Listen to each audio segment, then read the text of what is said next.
हैं और उज्जैनी की अत्यंत समृद्ध पुरातिहासविदों की जो परंपरा है उसके समर्थ संवाहक और स्वयं जिन्होंने भी श्री वाकणकर जी के साथ काम किया, ऐसे डॉक्टर रमन सोलंकी जी, आपकी उपस्थिति को मैं प्रणाम करता हूं। हमारे बीच डॉक्टर रविंद्र भारद्वाज जी हैं, प्रोफेसर श्रीनिवासुलु जी हैं।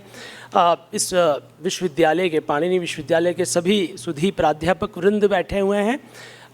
यहाँ बड़ी संख्या में शोधार्थी विद्यार्थी हैं ही, हमारे बाहर से आए हुए अतिथिगण भी मौजूद हैं। राजा भोज के संदर्भ में एक अविराम श्रृंखला उज्जैनी में चलती आ रही है और मैं यहाँ बताना चाहूँगा कि विक्रम विश्वविद्यालय ने स्वयं कई दशकों पहले राजा भोज पर केंद्रित संकल्पना करते हुए अनेक महत्वपूर्ण संगोष्ठियाँ आयोजित की थीं। अनेक महत्वपूर्ण विद्वानों के द्वारा इस अवसर पर अपने शोध प्रस्तुत किए गए थे। मुझे सौभाग्य मिला कि एक पांडुलिपि लगभग विस्मृति के कगार पर चली गई थी और प्रकाशन का पथ तो बहुत दूर था, लेकिन वह जो पुस्तकाकार रूप में आनी चाहिए थी और इसके तहत श्री राम तिवारी जी ने प्रयास किए, डॉक्टर भगवतीलाल राजपुरोहित जी ने प्रयास किए। तत्कालीन कुलपति जी से मैंने निवेदन किया कि किस प्रकार की पांडुलिपि पड़ी हुई है जो फाइलों में कैद है, फाइलों में दर्ज है, लेकिन उसको बाहर हमें लाना चाहिए।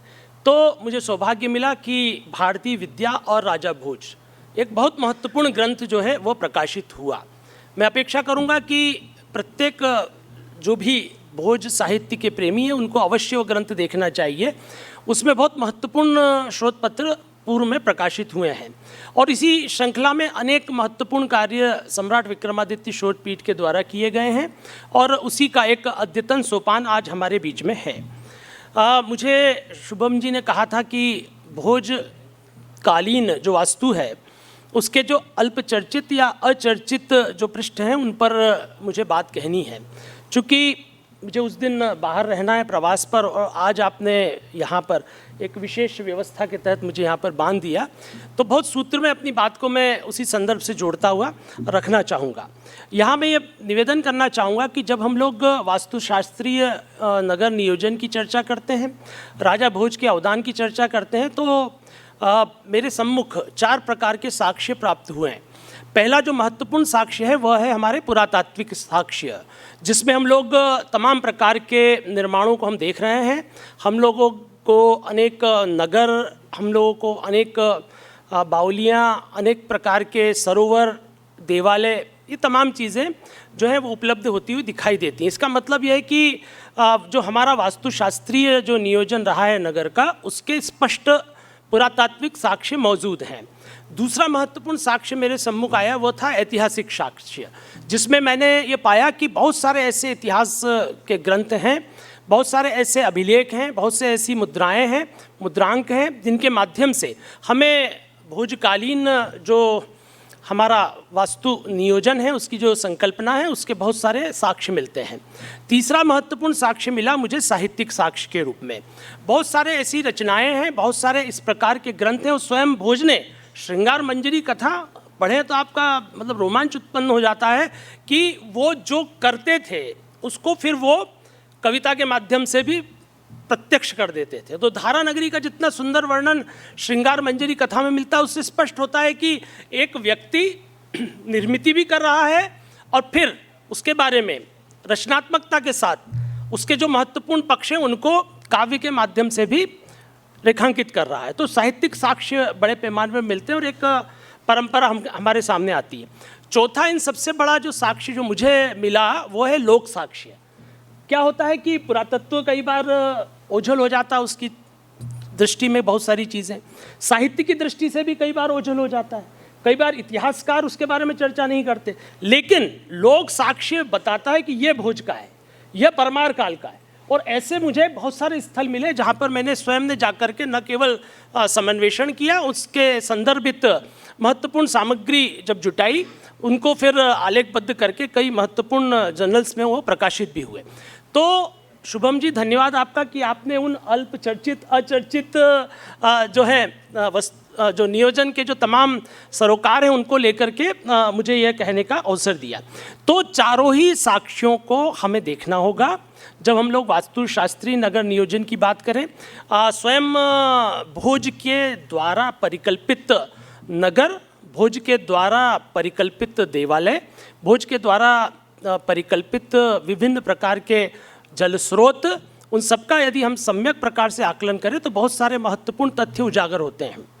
जैसा कि कालांतर में हुआ है कि पहले उनके ठीक बाद के जो लोग थे और जो लगातार आक्रांता के रूप में इस देश में आ रहे थे, उन्होंने क्या किया, एक तरफ तो उन निर्माणों को नष्ट किया और दूसरा उससे भी खतरनाक काम ये किया कि उन निर्माणों को उन्होंने परिवर्तित कर दिया। यानी आप देखिए कि भोज की दृष्टि में वास्तुशास्त्र और जो विभिन्न प्रकार की संरचनाएं थीं वो एक विशेष प्रकार के प्रतीकों का संवहन कर रही थी। उन्होंने ये किया कि उनको बदलना था तो उन्होंने जो है बुर्ज और तमाम प्रकार के जो आकार थे उनको बदल दिया, उनको तोड़ दिया और नया बना दिया। तो उनकी पड़ताल जो है बाद में ये होने लगी कि ये जो है चीज़ें मुगल पीरियड की हैं। तो हमें देखना होगा कि मूल संरचना भोज की क्या थी और उसके आधार पर किस प्रकार से एक तरफ विध्वंस हुआ और उसके बाद में पुनर्निर्माण हुआ और उसके कारण अब बहुत सारे स्थल ऐसे हैं जिनको हम लोग पहचान नहीं पा रहे हैं। लेकिन इतिहास जो है वो गूंगा नहीं होता, वह अपने स्वर को किसी न किसी रूप में प्रस्फुटित करता है। तो इस रूप में भोज से जुड़े हुए बहुत सारे ऐसे अचर्चित अल्पचर्चित स्मारक हैं, बहुत सारे ऐसे निर्माण हैं जिनको हमें फिर से देखने की आवश्यकता है। यहाँ भोज की जो दृष्टि है वास्तु की, उसको यदि हम लोग सम्रांगण सूत्रधार के आधार पर मुख्य रूप में देखते हैं तो युक्ति कल्पतरु जैसा ग्रंथ आता है, या विद्वज्जन वल्लभ, या चारुचर्या, या श्रृंगार मंजरी कथा, ऐसे तमाम संदर्भों को यदि हम ठीक प्रकार से उनका आलोडन विलोडन करें तो बहुत महत्वपूर्ण तथ्य उजागर होते हैं। और सच्चे अर्थों में भारतीय वास्तुविद्या का यदि कोई विश्वकोश बना गया है तो राजा भोज बना गए हैं। उनसे बढ़कर के मुझे नहीं लगता कि भारतीय कला, स्थापत्य और नगर नियोजन से संबंधित कोई विश्वकोशीय कार्य हुआ हो जो स्वयं भोज करके हमारे बीच से जाते हैं।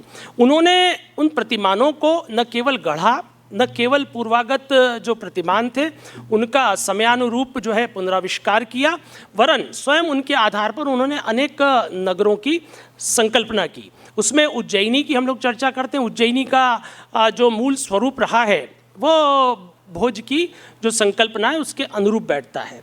इसी प्रकार से धारानगरी या भाइल्य स्वामीपुर के नाम से, जो कि बाद में भेलसा और विदिशा के रूप में प्रसिद्ध है, ऐसे तमाम जो पुरातन नगर हैं उनका नवीन नियोजन उनके द्वारा किया गया, क्योंकि नए नगर को बसाना उनके लिए उतना संभव नहीं था, क्योंकि पहले से नगर बसे हुए थे। उन्होंने ये ज़रूर किया कि जहाँ उनको महत्वपूर्ण लगा उन्होंने उसको परिवर्तित करते हुए नए जो है निर्माण वहाँ पर किए हैं। हाँ, मांडू जैसा एक महत्वपूर्ण स्थल है जहाँ पर उन्होंने अपनी दृष्टि से पूरा का पूरा निर्माण किया है।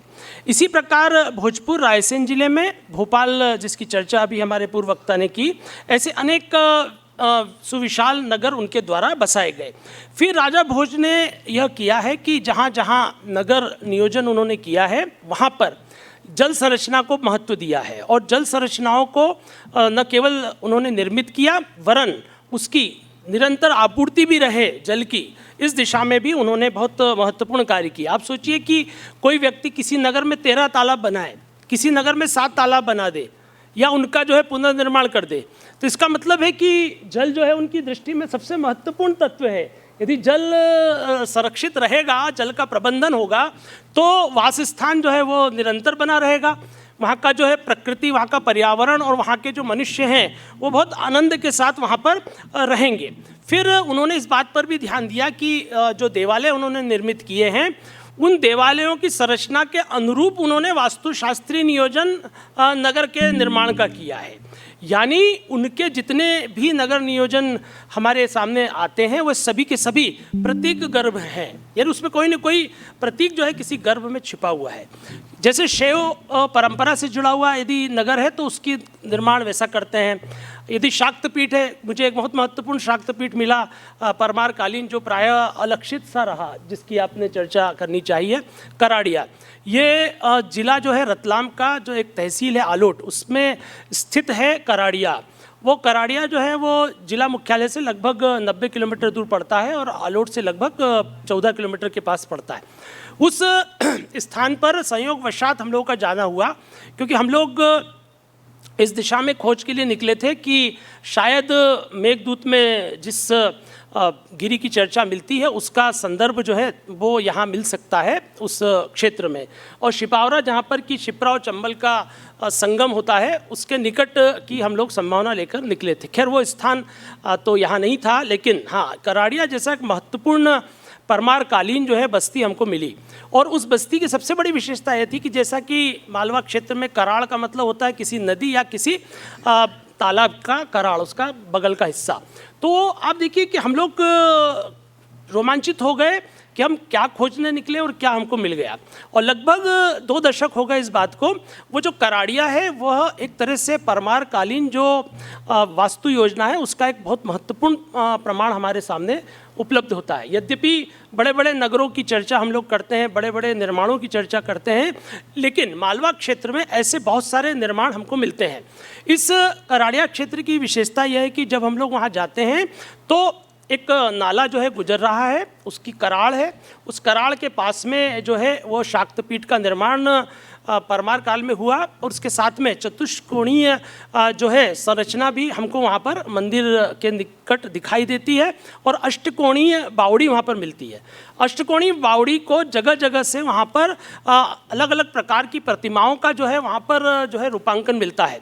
अष्टमातृका की जो है वहाँ पर जो है प्रतिमा मिलती है, अष्टमातृका मिलती हैं वहाँ पर शिव जो है लिंग भी वहाँ पर प्राप्त होते हैं, बहुत सारे स्तंभ आदि प्राप्त होते हैं। वो बाद में खंडित हुए और जैसा होता है कि कालांतर में जो देवनारायण जी के जो उपासक लोग हैं वो उन्हीं विध्वंस के जो अवशेष थे उनके आधार पर एक नए प्रकार का मंदिर बनाते हैं, लेकिन उनको वो नष्ट नहीं करते, वो उनको अपनी उन दीवारों पर खचित कर देते हैं। तो आप देखिए कि किस तरह से हम लोग केवल भोपाल, उज्जैन या धारा नगरी की चर्चा क्यों करें, हम कराड़िया या बेटमा की भी हम लोग बात करें, हम लोग खरगोन की बात करें, क्योंकि वहाँ तो प्रत्यक्ष रूप में हमको जो है प्रायोगिक धरातल पर भोज के द्वारा परिकल्पित जो है नगर नियोजन हमें दिखाई देता है। फिर आप देखिए कि इस अंचल यानी केवल हम लोग मध्य भारत या पश्चिम भारत की चर्चा क्यों करें भोज की निर्मितियों के संदर्भ में, भोज जो थे वो संपूर्ण भारत को और भारत के बाहर भी उनकी कीर्ति है। मंगोलिया में एक ग्रंथ मिलता है जिसका नाम है अराजी बुजी। अराजी बुजी का मतलब होता है अराजी यानी राजा, बुजी अर्थात भोज। मंगोलियाई भाषा में राजा भोज के संदर्भ का ये ग्रंथ मिलता है जो ये बताता है कि वे विश्व स्तर के व्यक्तित्व थे जिनकी रोशनी में दुनिया के तमाम देश, तमाम परंपराएं उनके माध्यम से नया कुछ सीखना चाहती थी। चित्तौड़ का जो समाधीश्वर मंदिर है वह भी भोज के द्वारा ही निर्मित है। इसी प्रकार से केदारनाथ, रामेश्वरम, सोमनाथ, मुंडीर आदि इन देवालयों की चर्चा भी भोज के द्वारा संदर्भित की जाती है। फिर आप देखें कि ये जो संपूर्ण जो ग्रंथ है उसकी यदि आप संपूर्ण जो विवेचना के बिंदु हैं उनको अगर आप देखें तो ऐसा कोई पक्ष नहीं है हमारे समूचे भारतीय वास्तुशास्त्र का जिसको उन्होंने यहाँ पर संदर्भित नहीं किया हो। वो चाहे भवन शिल्प हो, नगर की योजना हो, मंदिर शिल्प हो, मूर्ति कलाएँ हों, तमाम प्रकार के मुद्राओं सहित जो यंत्रों की योजना भी उन्होंने सदियों पहले की हुई है और यंत्र विधान जैसा एक महत्वपूर्ण अध्याय भी उन्होंने लिखा है। यहाँ मैं ये बताना चाहूँगा कि अकबर का जो समकालीन था मोहम्मद कासिम, जिसका कि उपनाम फरिश्ता है, उसने भी राजा भोजकालीन जो वास्तुशास्त्रीय महत्व के जो स्थल हैं उनका उन्होंने संदर्भित किया हुआ है। वो एक महत्वपूर्ण साक्ष्य हमें जो है मुगल इतिहास में मिलता है जिसमें उन्होंने कहा कि खरगोन मतलब खरगोन, इसी प्रकार से हिंडिया, हिंडिया, हरदावाला और बीजागढ़, इनकी बसाहट भी भोज के समय में हुई है। तो हमें देखना होगा कि बाद के इतिहास में बहुत सारी चीज़ों को हमने विस्मृत कर दिया और आज इन स्थलों की चर्चा प्रायः या तो मुगल काल से जोड़ करके की जाती है या फिर अन्य राजवंशों से जोड़कर की जाती है। तो हमें देखना होगा कि राजा भोज जो कि इंसाफ और सखावत में विक्रमादित्य को भी पीछे करता है, ये फरिश्ता कह रहा है। तो हमें ये देखना होगा कि उसकी जो कीर्ति कौमुदी है वह दिगंत व्यापी बनती है और उसके पीछे उनका ये जो सारस्वत अवदान है ये बहुत महत्वपूर्ण है। कराड़िया के अलावा मेरी दृष्टि में बेटमा है, बेटमा की चर्चा भी की जा सकती है। इसी तरह से जो पिपलदा जो इंदौर के पास में है उसकी चर्चा की जा सकती है। इसी प्रकार से और भी बहुत सारे निर्माण हैं जो मालवा और इधर विदिशा के निकटवर्ती क्षेत्र में हमको मिलते हैं। फिर आप देखें कि महेश्वर जो है वो तो एक बहुत सुदूर अतीत से उसका सिलसिला रहा है, लेकिन वहाँ पर भी परमारों के द्वारा पुनर्निर्मितियाँ की जाती हैं। ओंकारेश्वर का जो नवनिर्माण है वह भी भोज के माध्यम से, परमारों के माध्यम से किया जाता है। तो कहने का मतलब यह है कि एक लंबी परंपरा से जुड़कर के भोज अपने आप को आगे बढ़ाते हैं और फिर उनका प्रभाव देश के तमाम हिस्सों में बनने वाले जो नगर हैं या ग्राम हैं या थोड़े से ऐसे नगर हैं जहाँ पर कि तुलनात्मक रूप में आबादी कम है लेकिन किसी विशिष्ट व्यापारिक मार्ग के अंग के रूप में वो स्थल हैं, तो उनके निर्माण में भोज के जो वास्तुशास्त्रीय प्रतिमान है उसका प्रयोग किया जाता है और ये सिलसिला निरंतर चलता है। मैं यहाँ अंत में ये कहना चाहूँगा कि भोज के द्वारा जो नगर नियोजन किया गया उसकी विशेषता यह है चतुर्शीति चतुष्पथ सुर सदन प्रधाना। आप देखिए कि किस तरह से धारा नगरी जो है उसमें 84 चौराहे हैं और प्रत्येक चौराहे पर एक सुर सदन है। यानी आप देखिए कि उन तमाम स्थलों पर जब हम लोग भ्रमण करते हैं तो एक दूसरे से वो काटते हुए मार्ग होते हैं और हर एक चौराहे पर एक देवता का स्थल है। यानी हम लोग सदैव उस आध्यात्मिक ज्योति के साथ अपने आप को संपर्कित रखते हुए अपने जीवन का निर्वाह करें और जो धर्म अर्थ काम और मोक्ष की जो अवधारणा है वो नगर नियोजन में भी किस तरह से साकार रूप लेती है, ये बहुत महत्वपूर्ण बात हमें भोज द्वारा संकल्पित नगर नियोजन में दिखाई देती है। और हर नगर में एक प्रधान देवालय और फिर बहुत सारे अन्य देवालय होते थे। इस प्रकार की संरचना हमें ओंकारेश्वर में भी मिलती है, महाकालेश्वर केंद्र में है और अन्य बहुत सारे हमारे यहाँ पर 84 महादेव और अन्य जो है देवालय हैं। इसी प्रकार से धारा में जो है शारदा सदन या जिसको कि हम लोग भोजशाला के रूप में जानते हैं सरस्वती कंठाभरण वह है और फिर अन्य मंदिर है। मांडव में भी इसी प्रकार की स्थिति है जहाँ पर कि सरस्वती सदन था। विदिशा में आप चले जाएं तो वहाँ पर सूर्य मंदिर जो है वो प्रधान रूप में है जिसे कि हम भाईल स्वामी मंदिर के रूप में भी चिन्हित करते हैं। तो कहने का मतलब यह है कि नगर का नियोजन करते हुए लोगों की आवाजाही, उनके द्वारा किए जाने वाले तमाम प्रकार के कार्य, उनके द्वारा किए जाने वाला व्यापार या दैनंदिन जीवन के विभिन्न व्यवसाय और उनका संबंध जो है देवालयों से जोड़ना, फिर इस प्रकार के सरोवरों का निर्माण करना जहाँ पर कि जल राशि पर्याप्त मात्रा में मिलती रहे और उस नगर का सौंदर्य वर्धन भी हो।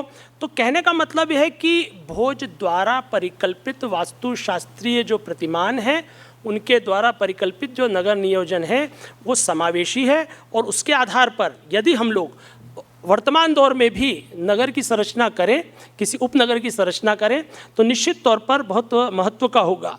उज्जैन में आप देखिए कि शिप्रा तीनों ओर से उसे रक्षित करती हुई दिखाई देती है, तालाब भी यहाँ पर है। फिर आप देखिए कि केवल शैव या शाक्त परंपरा से भी नहीं जोड़ते, वे विष्णु पुरुषोत्तम आदि के साथ भी उसका संबंध बनाते हुए दिखाई देते हैं। फिर आप देखिए कि द्वार की एक विशेष स्थिति हमने पाई है। भोज द्वारा परिकल्पित जो नगर के द्वार होते हैं तो वह स्वस्तिकाकार होते हैं। वो इसलिए क्योंकि उस समय कभी भी कहीं से भी हमला हो सकता था, तो सीधे अगर व्यक्ति अंदर प्रवेश करेगा तो हो सकता है कि ज़्यादा नुकसान हो जाए। तो स्वस्तिकाकार द्वारों के माध्यम से व्यक्ति सीधे अंदर प्रवेश नहीं कर सकता था और उसका अपना जो है वास्तु की दृष्टि से महत्व भी है। तो कहने का मतलब यह है कि भोज एक आस्थावादी व्यक्तित्व थे। उन्होंने भारतीय जीवन मूल्यों का संवहन करते हुए, भारत की शाश्वत मूल्य दृष्टि का संवहन करते हुए और हमारी सुदूर अतीत से चली आ रही विभिन्न प्रकार के आगमिक परंपराओं का न केवल अध्ययन किया था, उन्होंने वेदों का अध्ययन किया था और उसके अनुरूप उन्होंने जो भी निर्मितियाँ की हैं उनमें हमारे सांस्कृतिक प्रतीकों का बहुत सुंदर आकार दिखाई देता है। ओंकारेश्वर देखिए आप, ओम के आकार में ही बसा दिया गया, कितना अद्भुत संकल्पना हमारे यहाँ पर है। या फिर जो है उज्जैनी जो है वो एक मंदिराकृति रूप में बसी हुई दिखाई देती है। इस रूप में हमें देखना होगा कि नगर नियोजन को हम लोग भारतीय सांस्कृतिक दृष्टि के साथ जुड़ा हुआ माने और इसके साथ साथ हमारी जो आध्यात्मिक चेतना है उसको भी प्रतीकित करने की दृष्टि से इस पर विचार हो। आप सभी ने सुना, धन्यवाद। जी बहुत बहुत धन्यवाद सर। चाहे इतिहास की बात हो, लोक संस्कृति की बात हो या भारतीय संस्कृति की बात हो, आपका जो ज्ञान है वो समाज में एक संपदा के रूप में आज प्रसारित हो रहा है। और वो सिर्फ पुस्तकों अथवा व्याख्यानों के माध्यम से ही नहीं, हम देखते हैं कि आपका जो ब्लॉग है उसमें भी 4 से 5 हज़ार पाठक जो हैं आपको पढ़ने के लिए तत्पर रहते हैं हमेशा। तो आपका पुनः बहुत बहुत धन्यवाद। अब मैं आमंत्रित करना चाहूँगा माननीय कुलपति महोदय जी, हमारे संरक्षक, और इन कार्यों के लिए, इस तरह के आयोजनों के लिए हमें प्रेरणा देने वाले और स्वयं विचार रखते हैं और साथ में चलते हैं और साथ में हमें भी प्रेरणा देते हैं इन ऐसे कार्यों के लिए। ऐसे हमारे अभिभावक तुल्य हमारे कुलपति महोदय जी, माननीय प्रोफेसर विजय कुमार सिंह जी आदरणीय, आपको आमंत्रित करते हैं अध्यक्षीय उद्बोधन के लिए।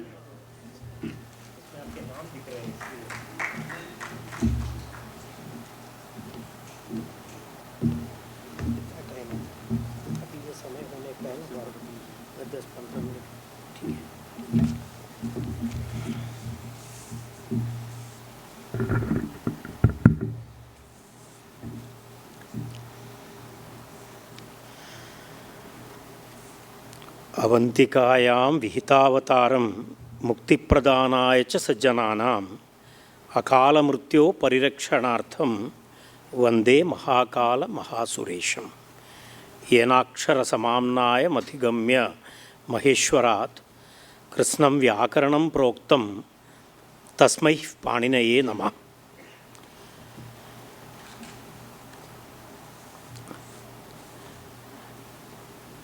विक्रमादित्य शोधपीठस्य आध्वर्ये महर्षि पाणिनि संस्कृत एवं वैदिक विश्वविद्यालयः उज्जयिनी एवं विक्रम विश्वविद्यालयः उज्जयिनी एतयोः शैक्षणिक सहयोगेन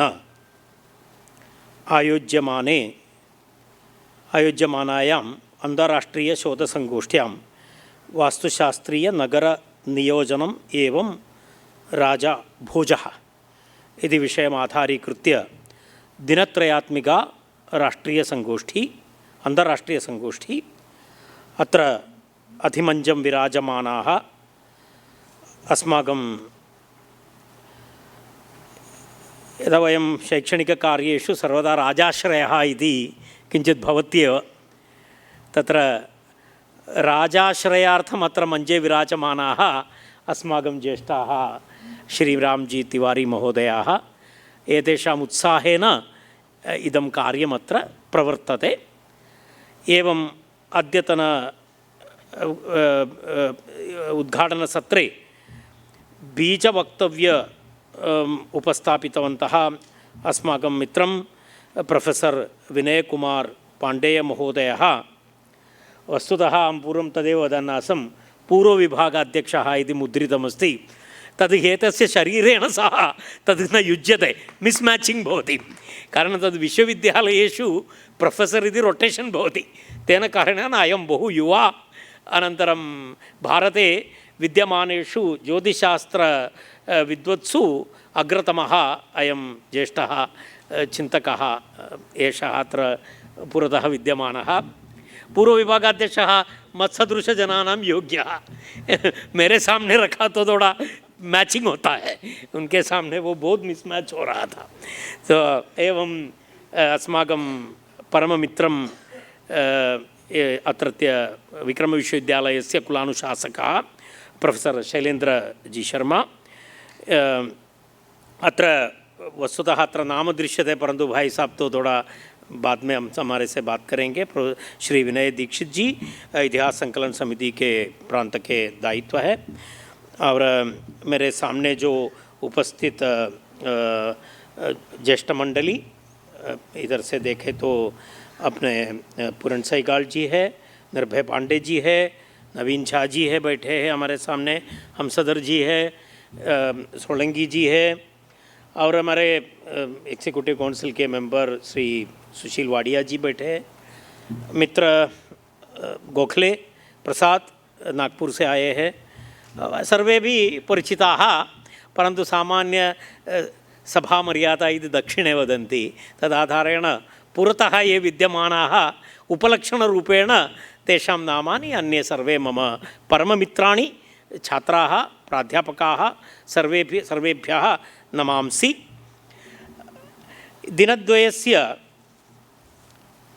दिनत्रयस्य एषा गोष्ठी, एतस्य उद्देशः पूर्वमेव शुभम शर्मा महोदयेन प्रतिपादितः।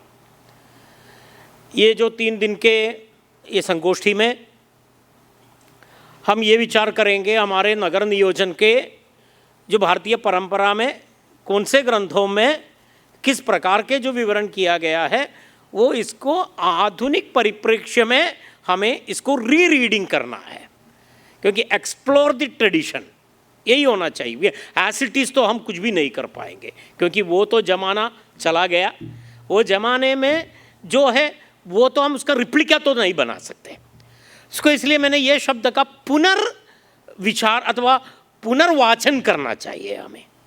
ये पुनर्वाचन करना, ये बहुत सारे हमारे शास्त्रीय ग्रंथों का उसका एक अंग है वास्तुशास्त्र।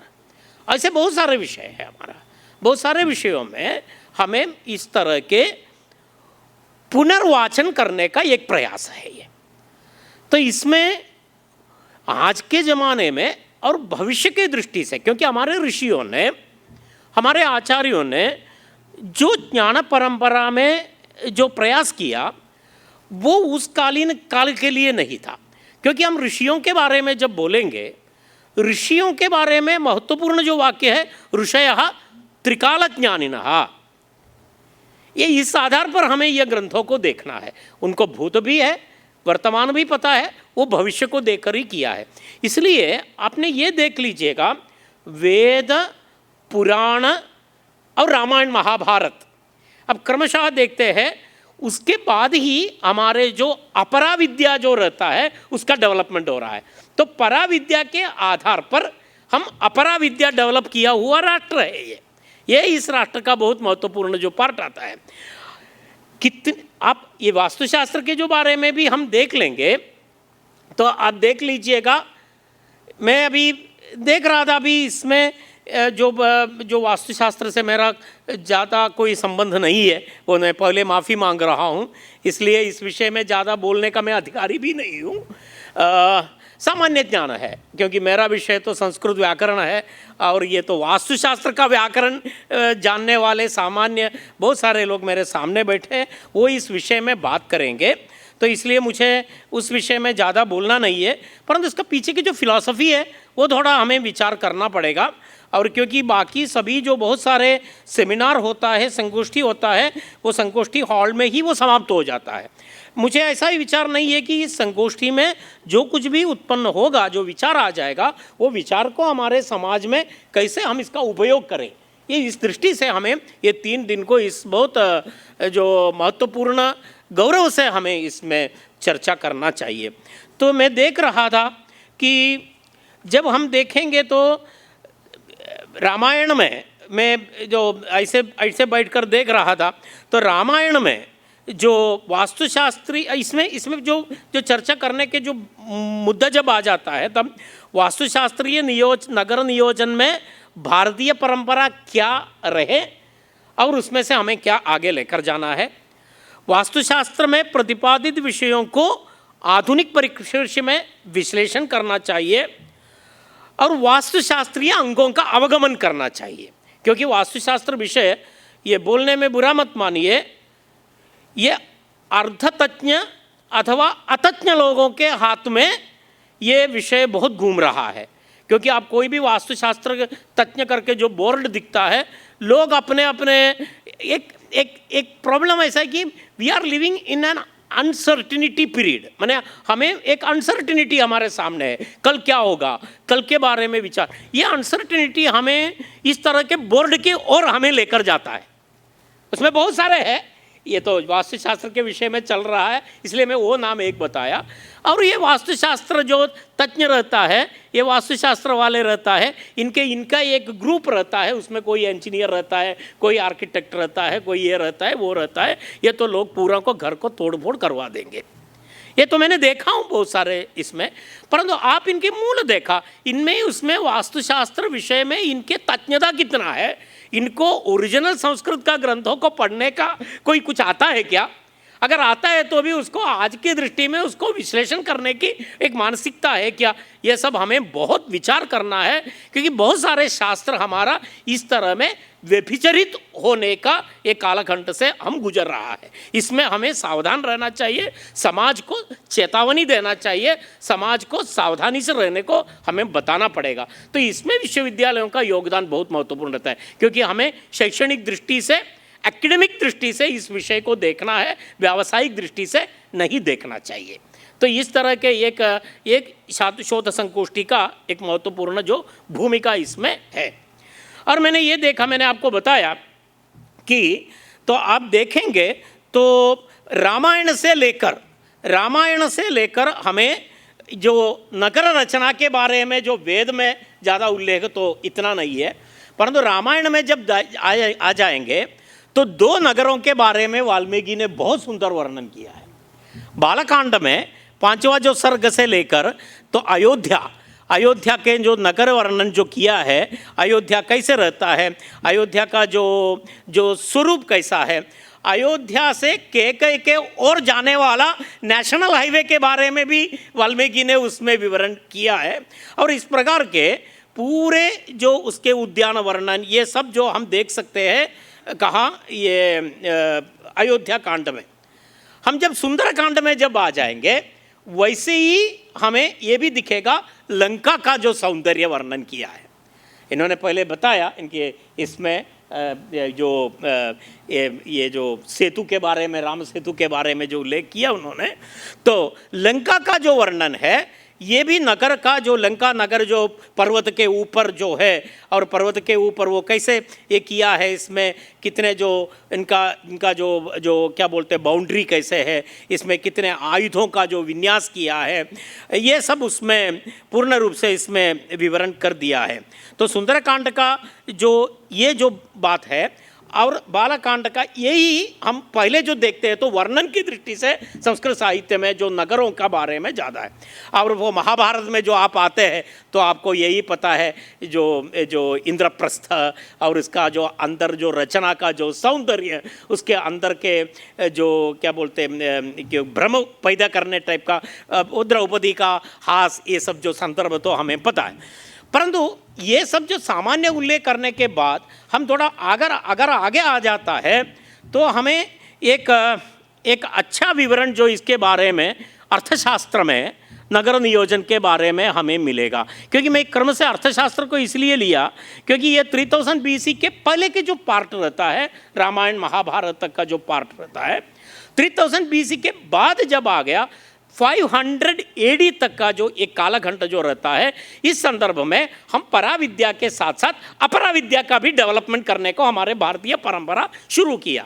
माने ज्ञान और विज्ञान ये दोनों एक साथ साइमल्टेनियसली आने का, पहले इसमें सिर्फ सूचनाएं हैं, परंतु जब हम 3000 से बाहर आकर 3000 से आगे आ जाकर 500 तक हम देखते हैं तो इसमें शास्त्र भी है, ज्ञान की परंपरा भी है, विज्ञान की परंपरा भी डेवलपमेंट हम देख सकते हैं। जैसे मनुस्मृति भी उस समय हुआ है, वेदांग ज्योतिष का भी डेवलपमेंट उस संदर्भ में होता है। और आप देखते हैं तो शुल्ब सूत्रों का जो रचना काल तो वो ही रहता है। और जैसे हमारे व्याकरण में अष्टाध्यायी, शब्दशास्त्र में निरुक्त, ये सब जो टेक्निकल जो लिटरेचर जो होता है, ये टेक्निकल लिटरेचर के जो कालखंड होता है वो उसके बाद आ जाता है। उसमें ही योग सूत्र है, छंद शास्त्र है, काम सूत्र है। तो अलग अलग प्रकार के जो इसमें जो आता है, जैसे सूर्य सिद्धांत है, बृहद संहिता है, ये 500 तक ये पूरे ज्योतिष और अर्थशास्त्र में मैं देख रहा था। अर्थशास्त्र में हम जो देखेंगे तो इतना सुंदर जो नगर नियोजन का जो व्यवस्था किया है, इसमें यम द्वार, ब्रह्म द्वार, इंद्र द्वार इत्यादि जो नामों के साथ उसमें दिया है। वो राजा का जो महल है वो कहाँ रखना है, उसमें कौन सा साइड में इसका ईस्ट, वेस्ट, नॉर्थ और साउथ किया है। तो एक एक साइड में तो इसमें ब्रह्मा गेट, इंद्रा गेट, यमा गेट और सेनापति गेट, ऐसे 4 ये बताया गया है। ये अर्थशास्त्र में है। देखना, अर्थशास्त्र तो वैसे तो वास्तुशास्त्र का दृष्टि से रचा हुआ, परंतु उसमें भी उसका इतना अच्छा उल्लेख हम वास्तुशास्त्र के दृष्टि से देख सकते हैं। तो उसमें भी है, उसमें प्रीस्ट लोगों को रहने की एक जगह है और रॉयल जो टीचर्स रहता है उनके लिए एक जगह है। ये सब ब्रह्मा गेट में आता है।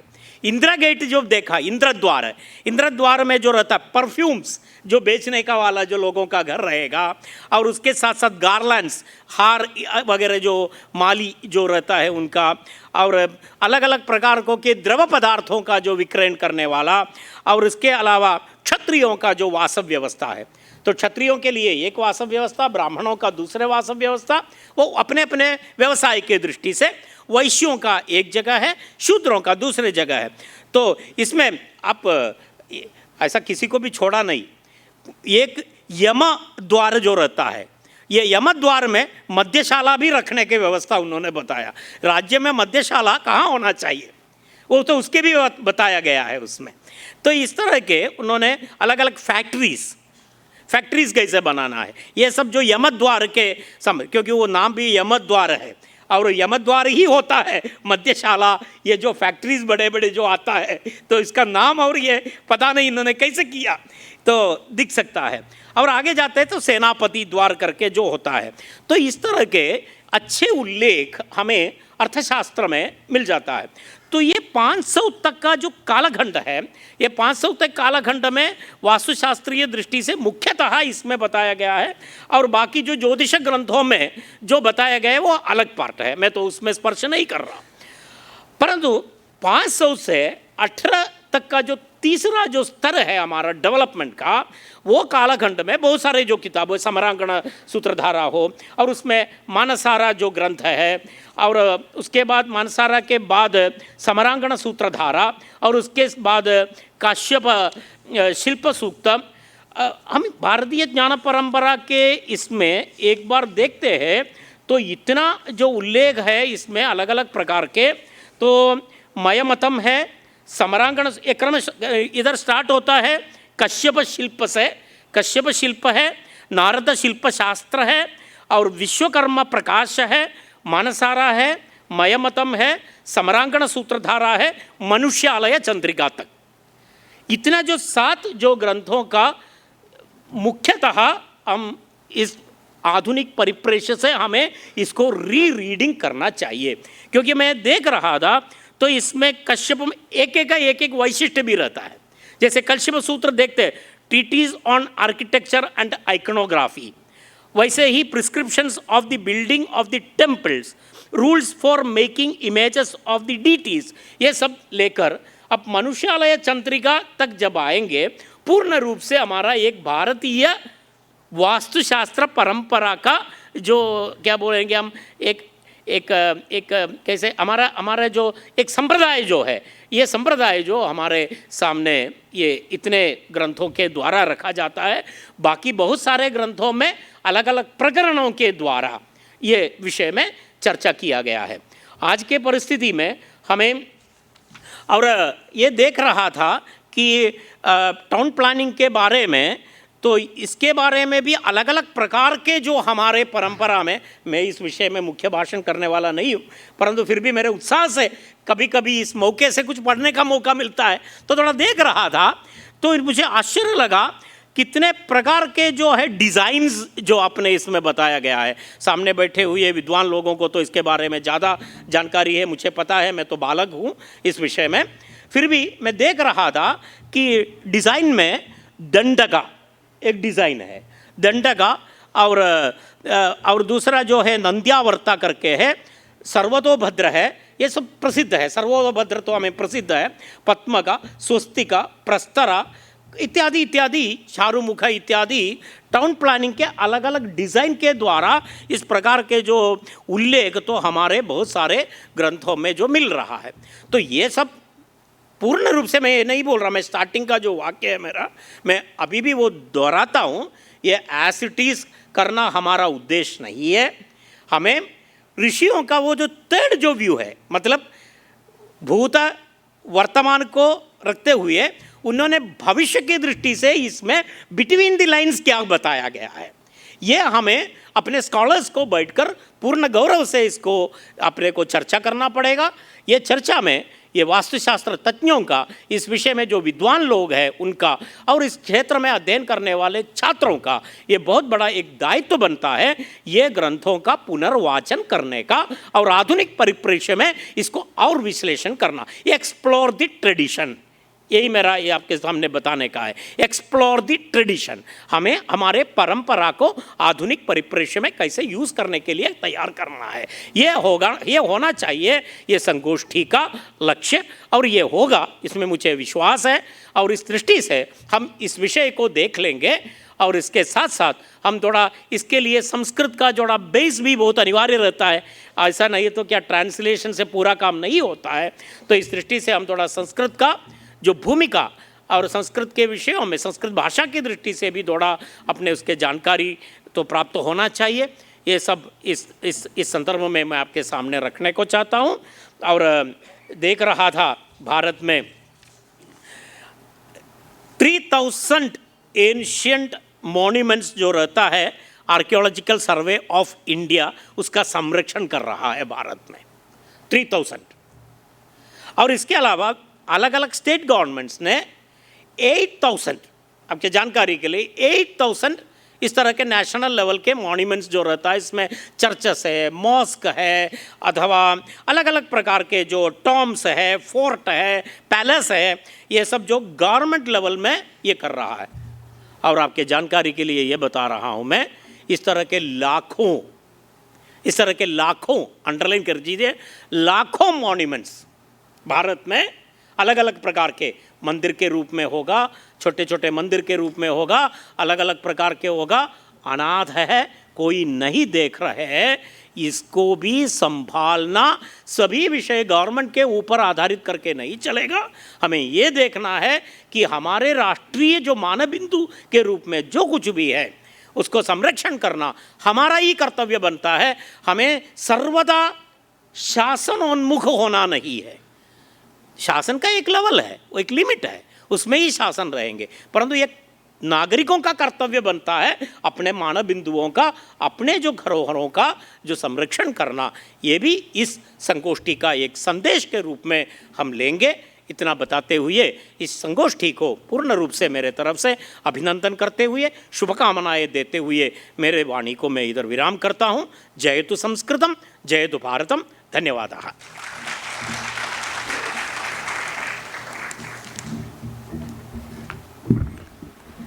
आपके संरक्षण एवं मार्गदर्शन के लिए बहुत बहुत धन्यवाद आचार्य जी। अब मैं आमंत्रित करता हूं धन्यवाद ज्ञापन के लिए आदरणीय डॉक्टर उपेंद्र भार्गव जी को।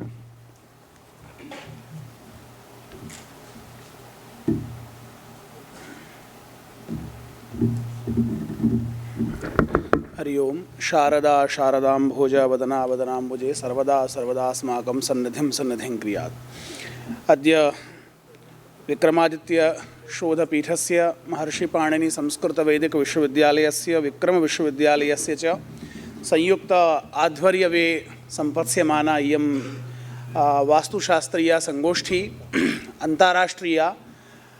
अनेन उद्घाटनसत्रेण सम्पूर्णतां प्राप्स्यति इति मे विश्वासः। कार्यक्रमेऽस्मिन् मञ्चस्थाः अस्माकं अस्य कार्यक्रमस्य संरक्षकाः, विश्वविद्यालयस्य संरक्षकाः मान्याः कुलपतयः आचार्याः विजयकुमार मेनन् महाभागाः, विक्रमविश्वविद्यालयस्य अद्य प्रभारी कुलपतयः आचार्याः शैलेन्द्र शर्मा महाभागाः, विक्रमादित्य शोधसंस्थानस्य निदेशकवर्याः आदरणीयाः श्रीरामतिवारी महाभागाः, अस्मन्मध्ये मुख्यातिथिरूपेण सारस्वत उद्बोधनाय समुपस्थिताः आचार्याः विनयकुमार पाण्डेय महाभागाः, विश्वविद्यालयस्य ज्योतिषविभागस्य विभागाध्यक्षाः डॉक्टर शुभम शर्मा महाभागाः, समेषामपि महानुभावानां कार्यक्रमेऽस्मिन् हार्दं धन्यवादान् बिभर्मि। पुनश्च भारतराष्ट्रस्य विभिन्नेभ्यः प्रान्तेभ्यः समागताः आचार्यवृन्दाः ज्योतिषशास्त्रस्य, वास्तुशास्त्रस्य, अन्येषां च सम्बद्धशास्त्राणां निष्णाताः, नैपुण्यलब्धाः विद्वांसः, तेषामपि समेषाम् अहं हार्दं धन्यवादान् बिभर्मि। अत्र इतिहाससंकलनसमितेः विद्वांसः विद्यन्ते, तेषामपि समेषां कार्तज्ञं बिभर्मि। धन्यवादाः।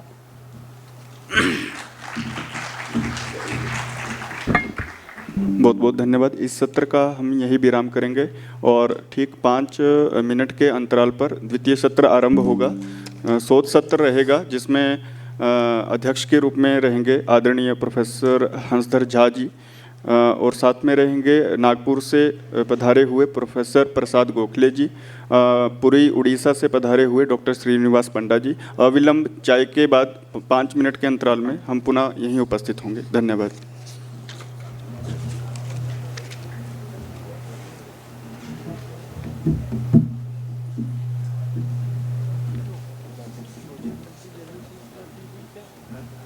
अभी पड़ेगी, अभी लगा दो प्रोजेक्ट। हाँ।